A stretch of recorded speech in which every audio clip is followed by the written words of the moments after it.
right, just setting up the live really quick. Hi, Mary, if you can hear me.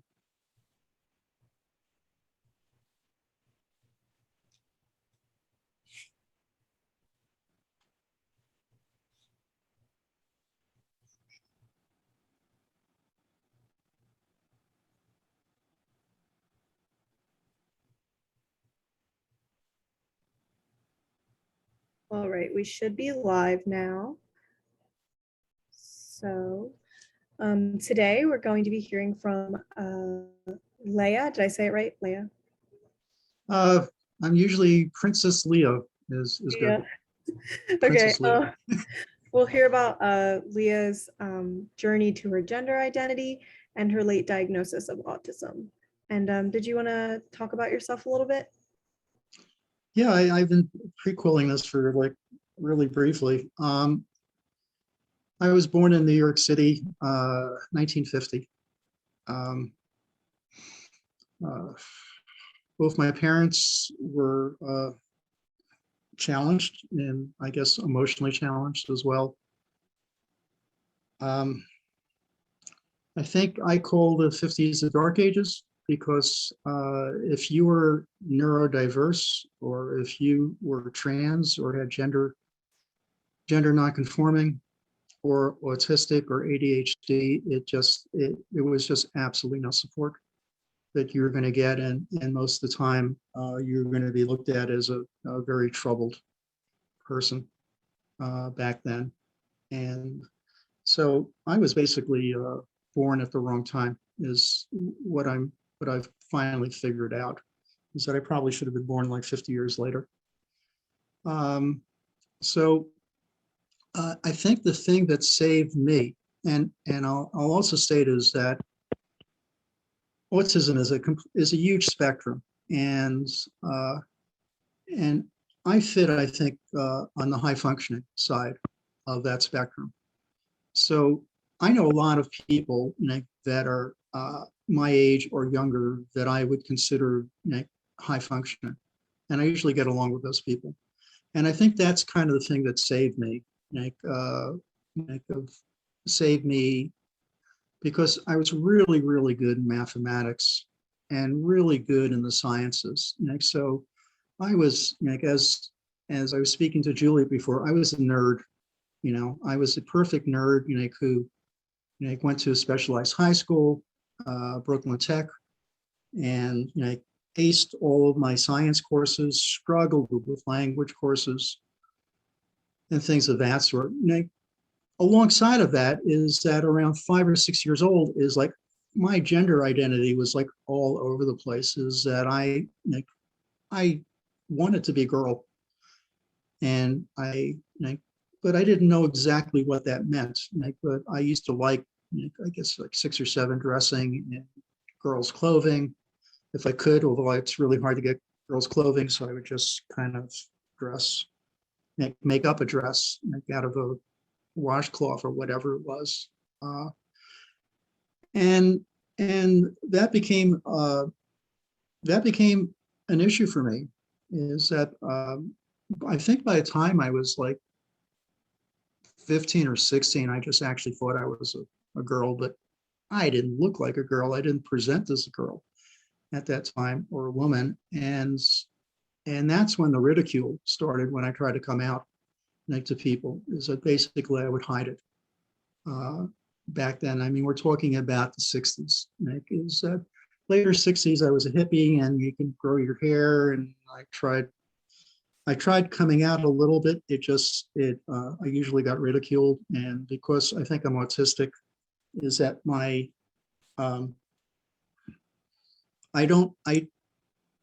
it's really, really hard sometimes, when I'm not fitting in anyways, and I don't understand why I'm not fitting into groups, and then adding on like being like saying I'm a girl or a woman was impossible. So it crushed me really back then. I survived, as I was speaking to Julie before, by going to school. I basically just kept on going to school. And another thing that I realized as I'm speaking to other people that are autistic is that some of us have difficulties in social relationships or understanding, picking up cues and social cues and things of that sort. That's just part of, I think, the issue is that I may not ever look at anybody right now directly with my eyes. I just kind of roll into my brain because that's when I'm connected. That's when I'm really connected to what I'm thinking and feeling. Is I'm kind of go inside myself. So the long and short of it is that I went to school. I studied sociology. I studied anthropology because, geez, I said, you know what, sociology is fine, but anthropology gives you a whole lot of other options in terms of understanding how people interact with each other. I studied psychology. Is that eventually I went back to school and got an undergraduate certificate in early childhood education. I taught 2 years doing that. Is that following year, I was a resource teacher, assistant teacher at a deaf high school in New York City. Is that I would end up teaching carpentry, mathematics, making photography. And I made a living doing all those things in my life, some more successful than not. I guess when I'm about 29 or 30, after other careers, doing physical stuff as well, carpentry, working, doing any kind of physical stuff. That's one of my happy places. I went back to school to get an engineering degree. So I got a double E electrical engineering degree at Pratt, which no longer actually has an engineering program. And just to show you how weird this is that I think 4 or 5 years before that, I had gone to Pratt and I had audited their graduate MFA program in photography, because photography is another really big interest of mine throughout my whole life. And I applied for both programs, and I could have gotten into both programs, but I decided to do engineering. So I graduated number 2 in my class. Is that was good enough to end up in a national laboratory, which is why I ended up down here in Jersey. I worked at Princeton Plasma Physics Laboratory as an electrical engineer, doing really interesting design work. For 3 years, is that I went over to a company called SAIC afterwards, and I was designing components and parts for particle accelerators. And so I helped design several components in the first dedicated proton particle accelerator in the country, cancer, which is out in Loma Linda University Medical Center.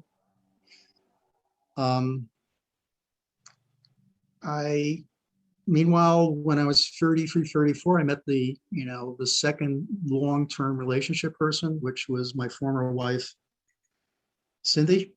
Is that we hooked up, I guess, in '84. Is that we eventually bought a house in Trenton, which I rehabbed. Is that we eventually had 2 young boys that are 31 years old, 33. Jeffrey is the older one, Mitchell. And we moved here, I guess, in '94, because the school district just wasn't going to work. And so here I am, and I got my older gay brother, who was really, really out, being effeminate, very effeminate gay male born in 1944 in New York City. I couldn't do it.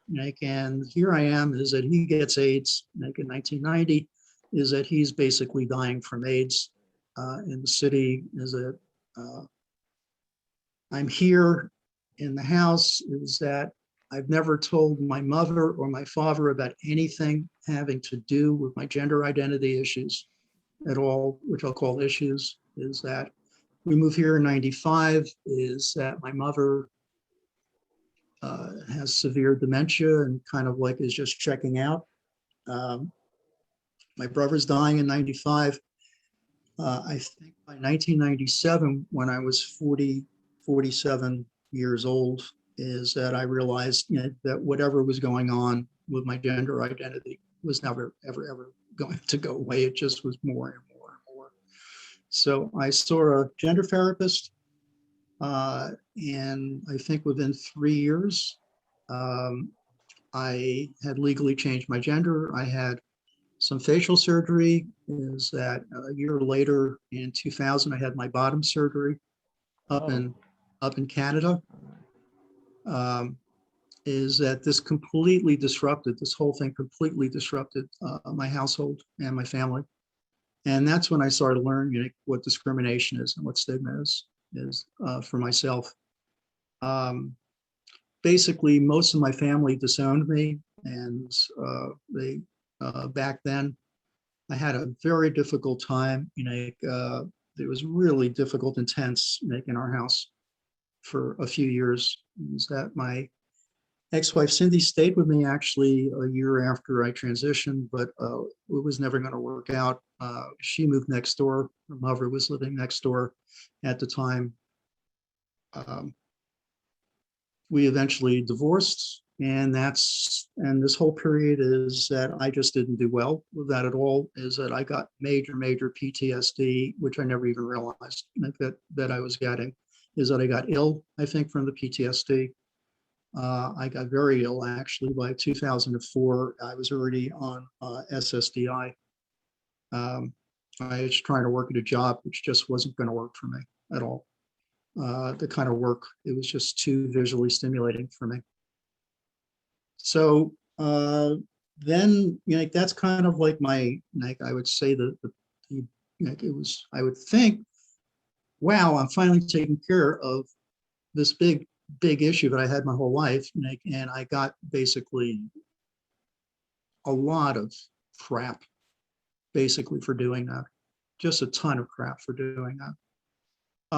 And I became ill, and I got involved with the medical and psychiatric community at that time. And all I got was iller and sicker.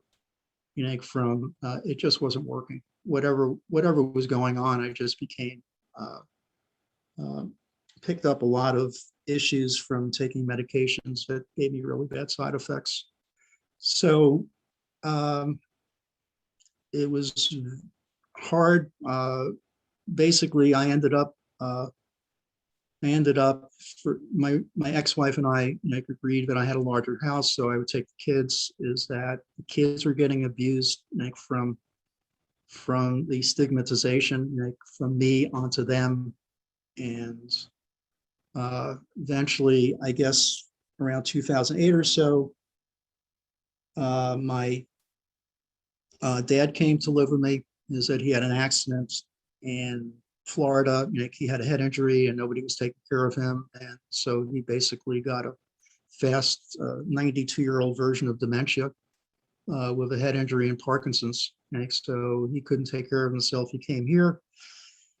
My house was just, we had the police coming here every week, sometimes felt like. Around 2000, and I forgot to say is that 2004 I started to get back into doing photography, and that seemed to I'm somewhat of a known photographer. Anyways, so this proceeded until I was 65. I've always been a physical person, and that's one of my happy places. Autism people have happy places as far as I'm concerned, is that's always a happy place for me, being physical. Another happy place is using my brain. Not happy place is sometimes having to deal with my emotions, which are really intense sometimes, really intense. I was in therapy until I was 65 with this one therapist. Is that we ended in 2015. Is that I started therapy with a person who I will not mention here, but if you want to smile, for like 6 years, and she proceeded also to work with me using DBT and CBT skills, which I find extremely helpful. As I started CBT and DBT in 2000 and CBT in 2002, is that DBT was my first psychiatric visit to inpatient. That's that. Here I am. Is that I've been 2 years ago, I kind of self-diagnosed as being autistic. is that I got a formal diagnosis, even though it's impossible to get a diagnosis because they don't have any way of diagnosing you when you're older, but they try. And right now I'm in a intensive documentary course in Brooklyn at Brick. And I'm trying to be involved as much as I can with the autism community and neurodiverse community. Is that I've been going to groups, various groups, is that I'm trying to make a documentary on I call it my neurodiverse family, because apparently there's a lot of people that are associated in my family that are probably neurodiverse, that are ADHD or autistic, as I'm learning, which makes sense. So I'm doing that. And I made for my class, I had to make a 3-minute short of who I am, me, without doing a resume, which is what I just did. So I gave it to Julia to if she wants to play it. And that's pretty much, excuse me, that was a good burp, by the way. Thank you. I'm not supposed to say things like that, but I'm autistic, so I can't say things like that. That was a good burp. Thank you for all of that. That was really insightful. And you see, I only went over by 15 minutes. So no, you're totally fine. I even had you yawning a little bit, so it's good. Just had a long day.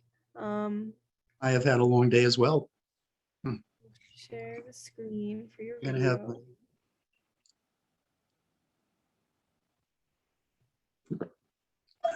All right. Can everyone let me know or someone let me know if you can hear it once it starts playing? No, I said, you do it. No, please. Yeah. No, I said, you do it. No, please. I'm doing okay. Yeah.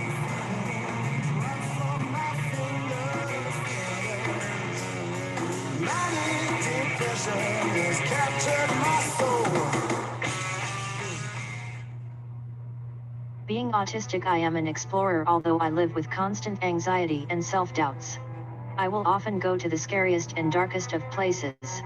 Being with more than one other person at a time can often overwhelm me. My day isn't complete without doing a mitzvah, briefly connecting to a person, respecting that they exist, and sometimes bringing a smile to their face or just connecting to them and saying good morning. I say silly things like when people ask me how am I doing and say I am doing. So how are you doing? I typically wake up around 5 a.m. If I get 4 hours of sleep, it's an accomplishment. Each day I try to start as a fresh slate. My brain almost never ever stops grinding away, always learning and looking for patterns in literally everything. I wasn't a failed neurotypical person. I was a perfectly good autistic person. After my diagnosis, I did what most of us would probably do. I went to Dr. Google and I started researching autism. I was bombarded with information. I was bombarded with information about my deficits. Autism causes deficits in social interaction, deficits in communication, restricted and repetitive behaviors, sensory processing deficits. For me, that information just didn't make sense. Finding out that I'm autistic had completely changed my life for the better. How could something that was so positive for me be such a bad thing? I discovered a thing called the neurodiversity paradigm. The neurodiversity paradigm is an alternative way of thinking about autism. It describes autism as a part of the range of natural variation in human neurological development. At its very simplest, autism is a different way of thinking. Just like biodiversity helps to create a healthy and sustainable physical environment, neurodiversity can help to create a healthy and sustainable cognitive environment.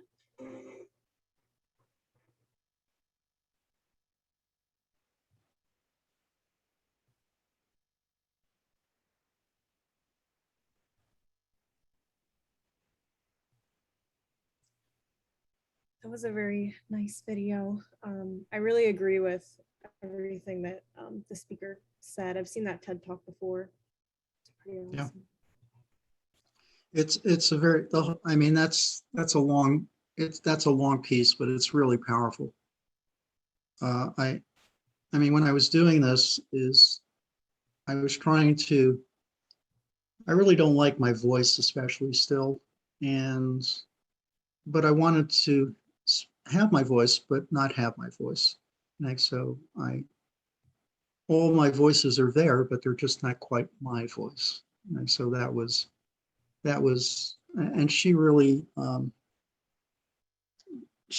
mean, that to me is what I think the last 20 some odd years of my life has been about, of,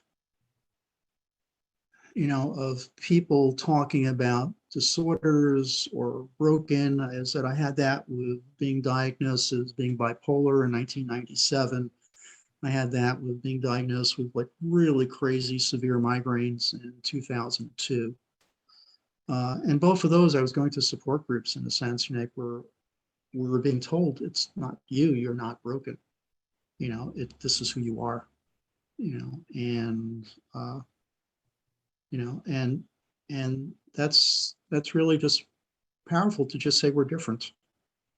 Like, we're different and unique, and even in the autistic community, we're all different and unique. It's like I've never seen two people that are the same, and so we're just 6 or 7 billion people, that are different, but some of us share certain qualities, like, and a certain uniqueness, and a lot of that is just we're different, whether it's our color of our skin or whether it could be anything, our gender, it could be all those things, but definitely autistic people or people that are neurodiverse or ADHD people, or there's a whole list of things that's covered in this. I can read the list off, but people can look it up how many different people in this group, neurologically at least different. Like, it's good. It's a good thing right now for people to understand that diversity is part of who we are. And this autocratic, Nazi kind of stuff that's going on, at least that's my opinion, of, it's like, we're the only people that are good and you're not good because you're blue, and geez, stupid is in, and it's like, and racism is in, and whatever else, being a bully, and it's, that just doesn't, and that just doesn't work. Attacking the gay, lesbian, attacking people that are different. Basically, that's what I see a movement that's happening, is that all of us are under attack, that are different, that don't want to, toe the line, can saying, well, this is what it is. This is what your reality has to be. So I've been fighting that as well since the 1960s, just being political, a progressive political person that's trying to say that, whether it's segregation or racism or sexism, whatever it is, that we're valid. All valid people. So there's no difference for me, if we're talking about the autism community or the GBLT community. It's like we all basically, we're a spectrum anyways, because both of us, say we're a spectrum, we're diverse. We both use rainbows, as a, we both use rainbows. It's nice is that, the autism sign is like an infinity sign, like a rainbow infinity sign. And being a mathematical person, that's makes me think. Makes me think so a little bit about what that is. Yeah.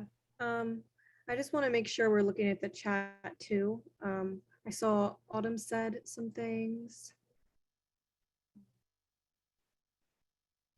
And then Austin said, no human being should ever be treated with such prejudice as you have been your whole life. You have such a story and you are a remarkable individual. Well, thank you. Yeah, And and you're remarkable for coming here. So, uh, and then I guess the video for some people was a little, they couldn't hear it so well. So I put the YouTube link in the description if they wanted to watch that. yeah, After- welcome. Well, by the way, welcome to my class. You know, there's 12 of us trying to do a documentary, and we're all on Zoom, and we're trying to play our works. You know, and it comes out like, broken, choppy, whatever it is. Like, so what we've been doing is, yeah, it'd be worthwhile to look at it if you're interested. You know, on a link, you know, just play it. Even though it's not really high fidelity, I did it 480p. It's like that's a really low res, but I thought maybe 480p would be better, but it was still choppy. Technically, Zoom just can't support it, so that's the problem. Yeah. I saw my old friend Mike pop in here. There he is, Mike. Hi. I got to say hi to Mike. By the way, that's a call out. Mike Stein. Mike and I have known each other. How long have we known each other, Mike? Let's see, 63 years. Amazing, huh? No, incredible. Incredible. We met in third grade. Mike can tell you what kind of coat I was wearing. Yes, I still remember. Yeah. Oh, hi. Black Thanks for coat coming. with white polka dots. Absolutely. It was a fashion statement. I'm into fashion statements. Even then, Yes. yeah. It was my non-girly, non-binary look at that point. No doubt. I'll take questions by Juliet or by anybody. You know, it's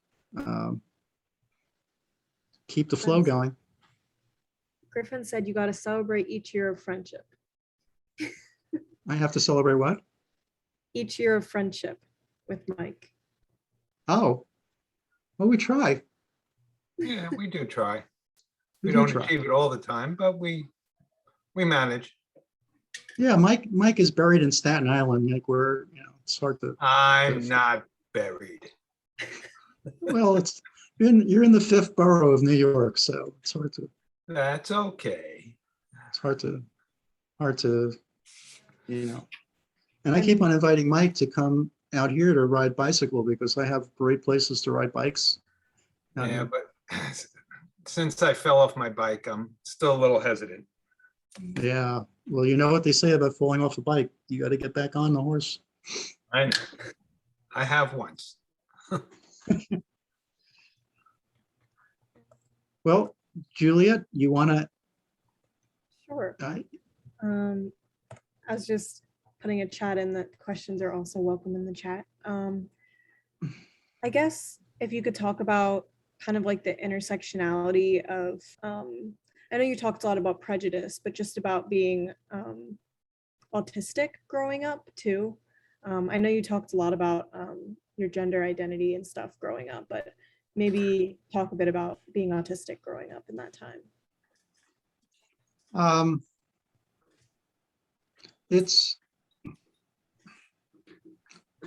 I have to like reflect back, you know, to talk about autism because I had no clue what it was at that point. So it's hard to define what it is that the thing that I noticed a lot when I got to a certain age.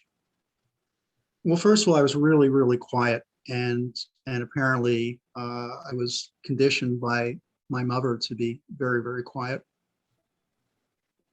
I have a period which I call, I think, starting like 5 or 6, where I think I became dissociative, and I think that that's it was either dissociative or depersonalized. Is that I thought I was living in a movie for like several years and watching a movie happen, and I think that would be autism as well. Is that I just kind of got lost and there was absolutely nobody to find me.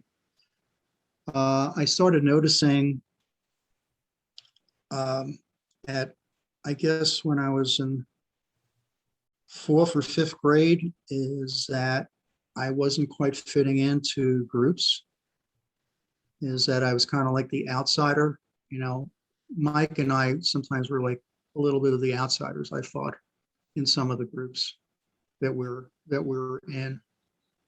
I started to have writing, a lot of writing issues back then. By the time I got to high school, is that I was having tons of social anxiety types of things and talking issues. So that would be, for instance, good stories. I had to give a speech in high school. I'd start worrying about it 3 months beforehand, literally 3 months beforehand, and trying to make, this was like a 3-minute nothing speech in a classroom. I worry about it. And the few that I did give, I had a severe panic attack, and it was so embarrassing, to be in front of the class, and I didn't know what it was, and I lost it completely. Those are, I think those are some of the autistic kinds of things.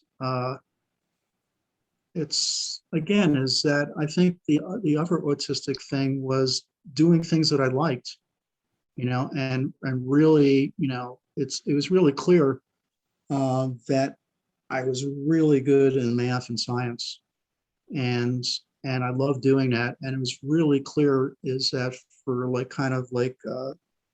I did tons of stimming, actually, which I never even knew was stimming, is that I thought it was natural to have a hula hoop. If everybody knows what the hula hoops are, back in probably 1959 or 1960, I'd go into my bedroom and I would spin it. I would spin it like 1,100 times. I'd go room, 1,100 times. And then what would happen is that when I stopped, I started again. Is that these kind of repetitive types of things. So I would only eat certain kinds of foods, repeatedly eating. It's like I said, well, Dad, I like salami sandwiches with ketchup, but I don't like it every day, for a month. But I would have meals that would be restricted, and there were certain foods that I like. It's like, I like vanilla ice cream, and I'll always eat vanilla ice cream. Given the opportunity, they say, why, can't you try anything else? No, I really like vanilla ice cream. I really like vanilla ice cream. I got involved, another happy place for me is music, listening to music. So I was really into going to rock concerts and listening to, in college, I started to listen to classical music. And some people who know me now, is that's my happy place. Is I go on my bike, I have my headphones, my wireless headphones, is I have medical cannabis for 4 different medical issues at this point, is I have some medical cannabis, and I ride for 2-3 hours outside, and it's just like, that's my heaven. That's the happiest place. I'm listening to music, I'm doing my physical stuff. So that's my understanding of autism, and the link as far as autism goes as well, is that it was easier for me to become a hippie or non-conforming, because I think a lot of people who are autistic or ADHD tend to sometimes be, it's easier for us to be nonconformist, I believe, because we don't quite, some of us don't quite get why a whole bunch of people are doing whatever they're doing. It's like we just don't get it. The other thing is that I'm really naive about people, is that I treat people as if everybody's honest, and what they're saying is actually what they're saying. And it turns out people are not like that. And I've had a lot of problems misreading people over my lifetime, and getting kind of like taken or abused because I've misread people. And it's a huge issue for me. is misreading people. And so I have to work at that. These are things I actually have to work at. And sometimes actually I even ask family members. It's like I have rental places still in Trenton. I've been renting out houses that I've bought and fixed up for like the last 26 years. I have endless amounts of tenants that are just, they just tell me whatever sad story they want to tell me. And it's like, oh, I'm so sorry. I'm so sorry, and I just misread people a lot, and I have expectations that people are going to be kind and passionate towards me. And it's just fantasies. And I've had to work that out in therapy as well, the difference between what's real and what isn't real, what can happen.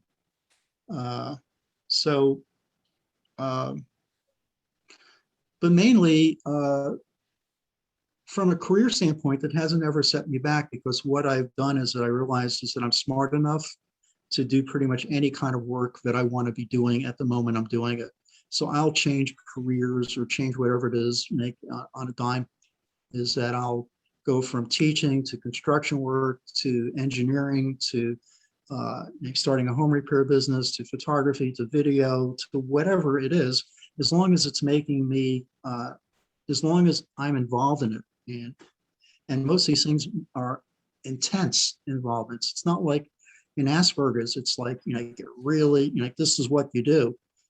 I think it wasn't until 2013, where they expanded the definition of autism, where, some of us have like multiple things we do. It's not I kind of drift in and out of things. I'll go back to things, 15, 20, 25 years after I kind of stopped doing it, revisit it with a fresh mind and stuff like that. So those are kind of some of my autistic things, but basically, I can attest to all that. you can attest to all that. You see, I'm not All the making changes. a lot of changes, which allows me, which I think allows people to experiment with their sexual identities and their gender identities. And and as the video was saying, is that I went to Google as well.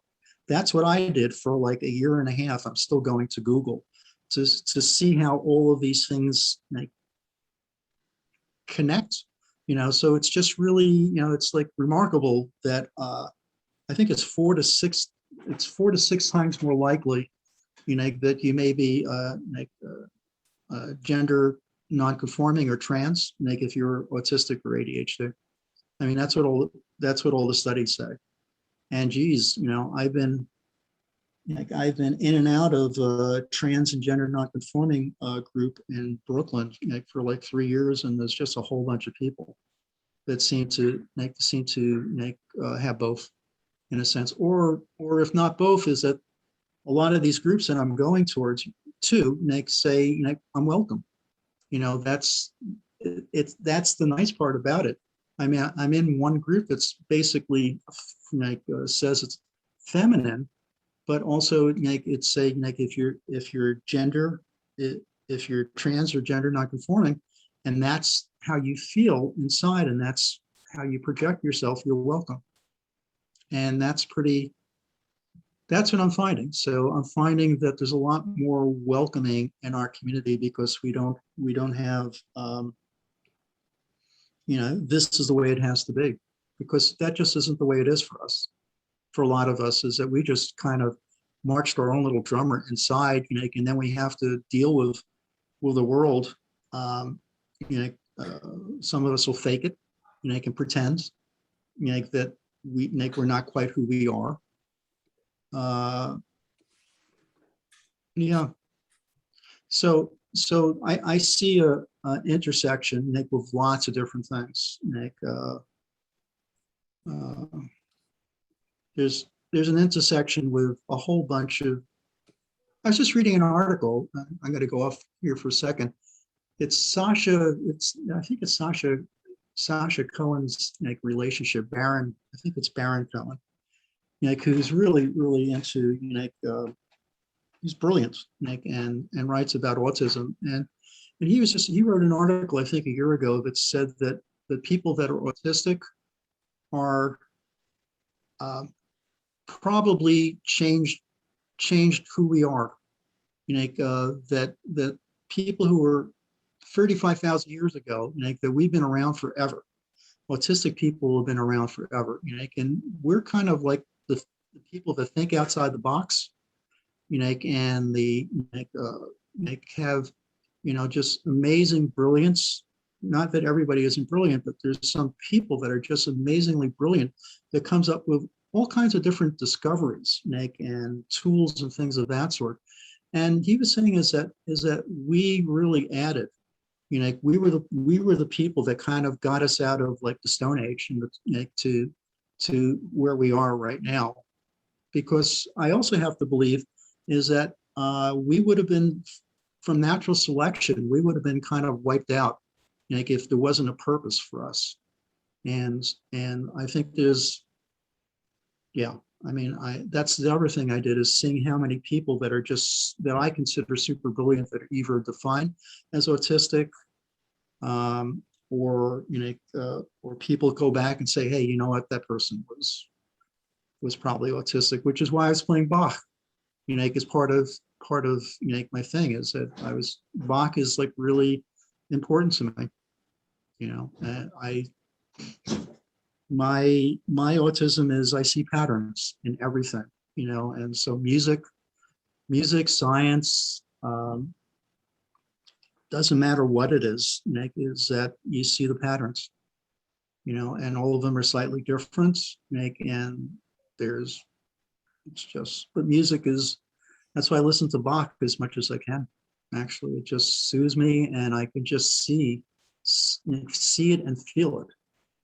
I mean, I see it and I feel it. That's another autistic thing for me, is just feeling my emotions intensely, and or things even getting a little bit cross-wired inside of me. So I mean, I feel my anxiety. My anxiety is all throughout my body. It's just not anxiety for me. It's something more. It's a lot more. So, did I answer the question? Yes. Or did I Yes, go off on yes. my ramble? No. I want to say, we were learning about, I'm in a developmental neuroscience class, and we were learning about just like genetics, and like how, with natural selection, certain things like die off in the population or whatever. And I just Right. I was like, I get too scared to raise my hand in class, but like he talks about autism sometimes in like not the best light, because it is a developmental neuroscience class. They're going to talk about the things that are wrong Yeah. developmentally. But Right. I just wanted to raise my hand and be like, so why is autism still here? Like, if it's considered Yeah. a disorder, a developmental disorder, why is autism still here? Like, Well, that is a very important question. Is that it's pretty clear that since it's a spectrum, is there are people that are struggling more. There's not everybody who's higher functioning, is it? But but why is it still here? Because natural selection would have said, if it was such a disorder of sorts, that it would have naturally ended in probably a few generations, just like other things. But apparently, now that the definitions have increased, is that now it's like getting close to 2% of the population is defined as being autistic. And, I think I was reading before, I have it up here, it's at 5% are ADHD, is like, there's a whole bunch of, I mean, I have it on my screen. There's just a ton of people, that are out there that are just neurologically different, or biologically different, in a sense, and it's what the kind woman said at the end, is that we make biodiversity is part of what keeps what nature does, and neurodiversity is also what nature does, is that we're even if we're on the ends of the bell curve, it's important. that like we serve a purpose. And as my ex-wife would say, who worked in national laboratories and worked with Nobel Prize winners, she would say is that, I asked her, well, what did you see like in me, like when we were connecting, like, and she said, you were like every other person, engineer and physicist, like, and scientist and economist, like that I work with, just world-class people. Not that I'm that much of a world-class people, but that's who she decided to hang with. It just, we are sometimes movers and shakers, in lots of different fields. And that's just the way it is. But we got this bad rap. Basically, just like trans people have this bad rap or had this bad rap, it takes a while to overcome that kind of stuff. Yeah. So good question. You should just stick it. Yeah, I know. I need to be more confident with that. It's just there's a class of like 30 people and I'm like, oh gosh. Like I feel like they're all gonna attack me and be like, autism is a disorder. And I'm gonna be like, I'm autistic. If you want, I'll come there, I'll sit right behind you and I'll just is that if there's not a good enough answer, I'll just, I've been known to break arms on occasion. Oh my Not real arms, but just, I force the issue sometimes.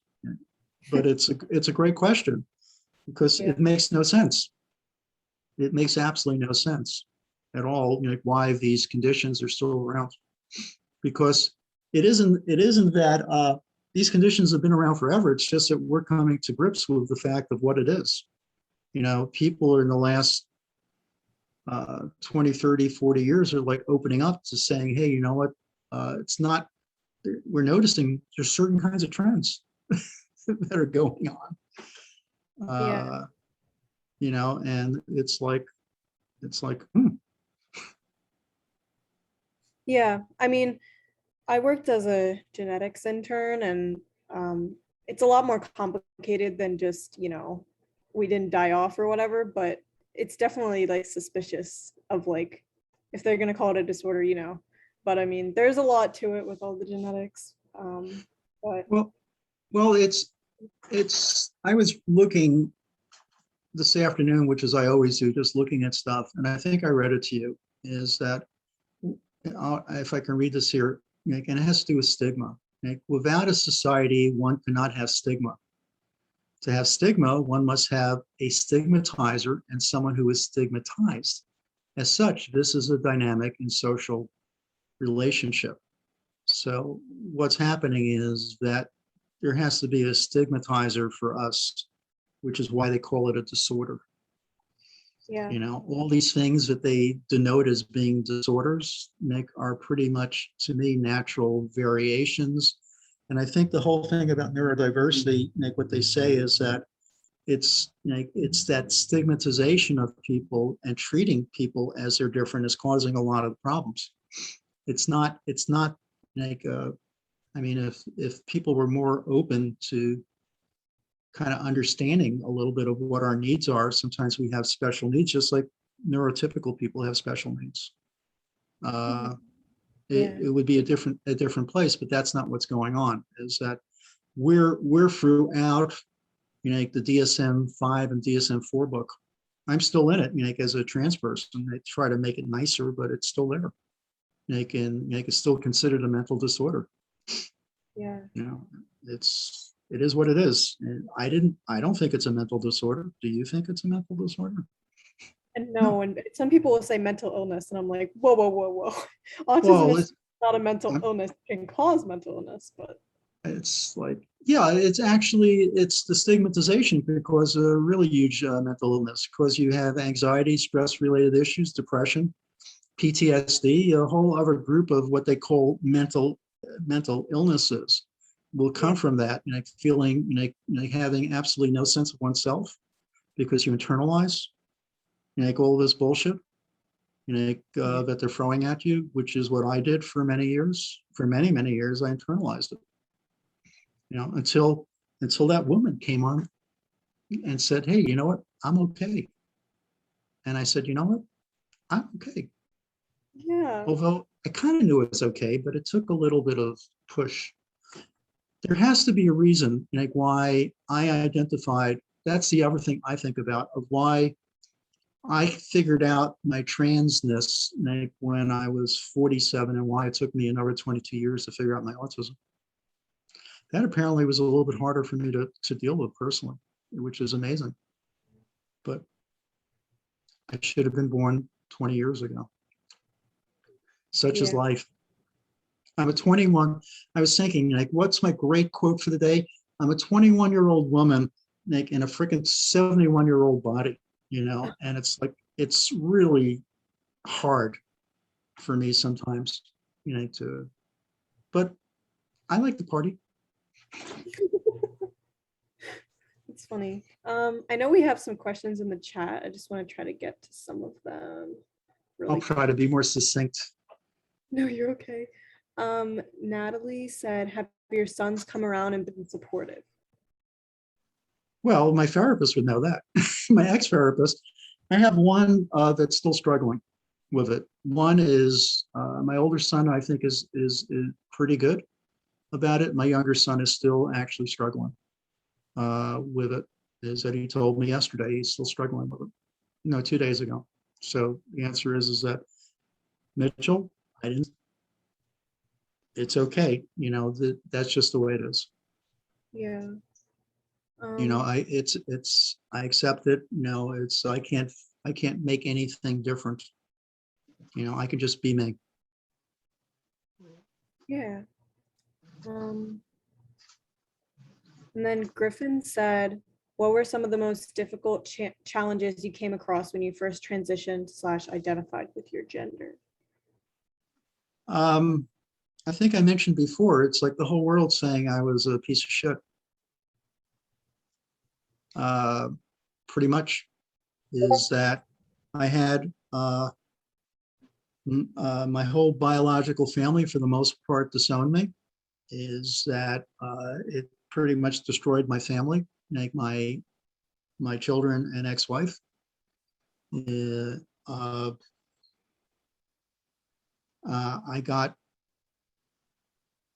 was so bad back then, is that my family said that I couldn't ever go out in public with them as I was transitioning. We had to drive like 20, 30 miles so nobody would know who they are and I was during that time. This was back, it was pretty much the dark ages. This was like in the late 1990s in central New Jersey. There was just no support systems over here. So most of the people I would transition with were in their 40s, like I was. Some were, most of them were male to females, people. All of us kind of did that over like a 3 or 4 year period. Most of the people lost access to their families.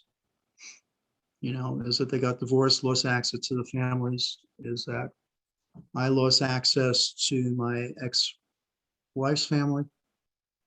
And so it was pretty much, that was like, here you go, thank you. So it was tough back then. And that's why I'm here to talk about it, because it still exists.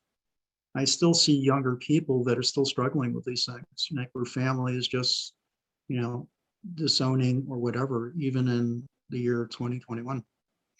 So, not everybody's accepting of this. Some people are not accepting of being different. But it's changed. It's much more positive. And I think my struggle helped people to come around to the fact of non-binary, which is, I think, a natural evolution of the trans movement of non-binary, which my older son says is that I'm probably more non-binary than trans. And when I'm out, I have my unfake hair, I can take it off and I'm just pretty grungy and non-binary in New Jersey. That's pretty much me. Most of the people here are seeing me, I just wear, it's called my schmata hat, and my dungarees, and I don't really care how I dress, as long as occasionally people tell me she or her, and I said, ma'am, if they don't, then, that's not the end of the world.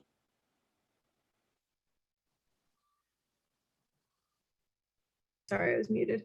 And then we have One more question. I imagine you had a lot of confusion as a child. If you had the opportunity to speak to your younger self, what would you tell them? Wow. I would say, ask to be born, 50 years later, because it's going to be tough. Is that if I would go back, I'd actually love to go back and be the parent of me. I think that would make a huge difference of having someone who kind of knew what was going on and could be supportive to me, and kind of would let me explore some of the stuff that was going on, just kind of, but would be there, to be supportive of me. So I wouldn't just talk to me, I would want to be there. I would love to be my grandparent back then and help raise me, and protect me from my parents. And, and it was a difficult time. Just to say that, what, you're okay, and you like dressing in girls' clothing, it's okay. It's perfectly fine. It's perfectly natural for you to do that. It's like you're a little bit like the autism is, you just don't always have to, be a doggy that barks out mathematical equations and can solves problems and only get rewarded for getting 99s on like tests and stuff. Is that you can, there's other things besides that. So Yeah. Well, does anyone else have any last minute questions in the chat, or you can turn your mic on? I have a question for Shayna. Is anything that I said, strike a bell with you? I'm just curious.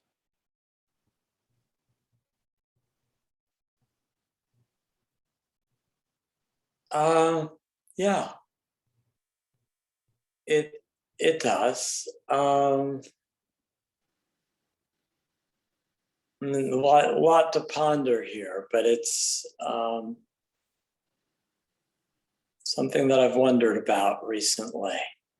And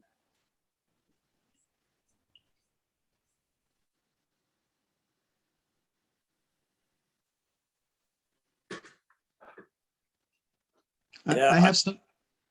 I guess I mean the Google is of course a good thing.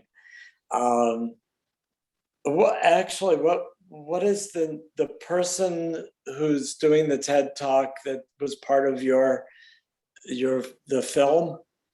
Who is that? Because I'd like to go and look that up and watch that. Juliet knows. I can't remember names. I'm like just impossible with names. Juliet, I'm going to put pressure on you. I'm not good with names either, but I could try to find it. Shayna, I can, we're on Facebook. I can send you the link. Okay, great. I'll reach out to you later for that. Yeah, I mean, it feels a little hard to talk about it here in a public space, but I wasn't putting my finger and pointing it at you, and pressing you, poking you. But I guess one of the things that struck me was going that, like coming out as who we are in our gender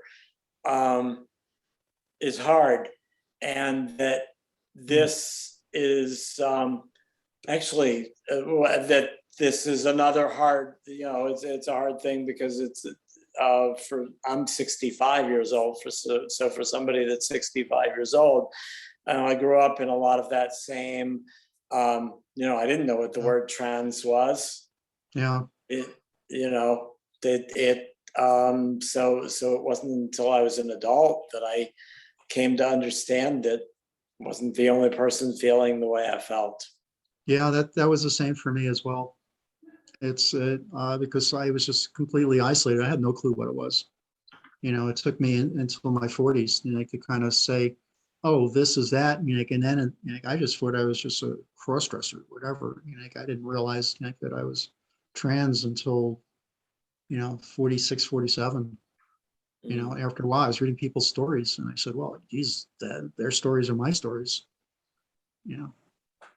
But by the way, is that I'm trying to eventually maybe form a support group for people that are 50 and older, that maybe are exploring, autism or ADHD or being neurodiverse. So that's not happening this moment, but I just want to put it out. But I've been thinking about doing this. That's one of the things I've been thinking about ever since this happened, is that statistically, there's about 80% of the people that are autistic, that are our age or older, that are misdiagnosed or not diagnosed. Not that a diagnosis is important, but there's a lot of us just kind of like scratching our heads, saying, what exactly is this all about? So, being autistic, coming to terms with being autistic, in your late 60s is not great, but everybody says, it's like a whole, it's just like everything opening up in a sense. It's just like the things become so clear in terms of saying, oh, that's what that is. Oh, that's what that is. Now I understand. So we're over time. Yes. Okay. I sent the link in the description or in the chat to the TED Talk, by the way. I have, oh, you know what? I have, let me see if I can find it. I have so many things here. I have a channel in my YouTube that I have a lot of these videos on. So let me just see if I can just get to that for a second. It's basically my name, Leigha Cohen, YouTube, but I have two YouTube channels. Like one is my political stuff and one is my autism stuff. So here we go. You'll find a lot of these kinds of things and some interesting stuff in here. Let me get back here. Let me put into the chat. Okay, I just put the link in there. Awesome. And that's a channel that I started to create specifically, for discussing some of these kinds of things. And you'll find that video there. If you're looking for the video, it'll be there. Well, thank you so much for everything you talked about. Does anyone have any last minute questions, thoughts? Well, Mike asked me a question. I'm curious, as you might imagine, how your parents and brother affected you during your childhood. I wasn't sure if you wanted to talk about that or not, so I sent it to you directly, but by all means. Yeah. I mean, if we have 3 or 4 minutes, is that my brother and my dad scared the shits out of me. Is that there was a lot of violence against my brother for being very out gay. I mean, my brother was born in 44. He was very out and doing drag in the late 50s, early 60s. So there's a lot of, yeah, my brother Kenny was a pretty well-known drag queen in New York City. And so basically I was watching this occur, this kind of violence towards him and all this abuse towards him that was coming from other people. And I just kind of said, maybe this isn't a good time for me to share that I got some stuff going on as well. So basically I kept it in. Actually, Mike and I lived together for 1 or 2 years, and I kept it in as well with you, is that I used to dress, I used to dress up, when you left the house, and it was a secret. It was my big secret. I did not know. Well, now you do, and so does the rest of the world. So it was, yeah. and you know my parents, they're a little bit, the reason I spent a lot of time over at your house is because there was a reason. Is that your parents seem to be a lot more sane and kind than my parents were. So, I got that. Okay. yeah. Right. Thank you, everyone, thank you, Juliet, for making this happen.